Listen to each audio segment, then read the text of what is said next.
छाया पुरुष साधना या हमजात साधना।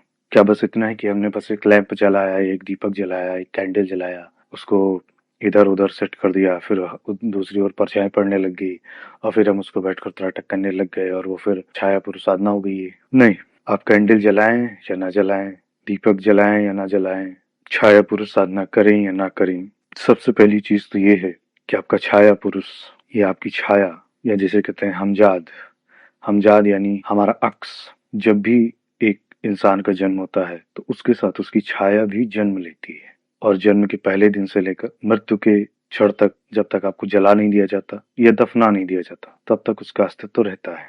जो जो छाया होती है वो हमारे साथ जन्म लेती है, हमारे बारे में हमसे ज्यादा जानती है, हमारा हर अच्छा बुरा घिनौना राज जानती है, क्योंकि वो हमेशा हमारे साथ रहती है। उसे मंत्रों द्वारा सिद्ध करना, विधि विधान द्वारा सिद्ध करना बिल्कुल निहायत ही एक मूर्खता भरा कदम है और सिर्फ समय की बर्बादी है।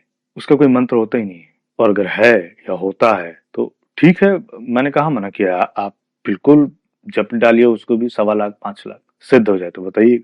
कोई मंत्र नहीं होता उसका, कोई साबर मंत्र, कोई बीज मंत्र, कुछ कुछ नहीं होता उसका। तो फिर क्या रास्ता होता है? दरअसल उस छाया को जागृत करना होता है।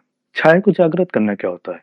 दरअसल जिस व्यक्ति की खुद की छाया जागृत होती है वो अपनी छाया से बात भी कर सकता है, उसके साथ कोई विचार भी शेयर कर सकता है, उसके माध्यम से प्रोटेक्शन प्राप्त कर सकता है, और वो प्रोटेक्शन इतना शक्तिशाली होता है कि किसी कृत्या या महाविद्या या भैरव के मारण प्रभाव को भी वो रोक सकता है, रिवर्स कर सकता है। जी हाँ, आपकी जो छाया है इतनी शक्तिशाली है।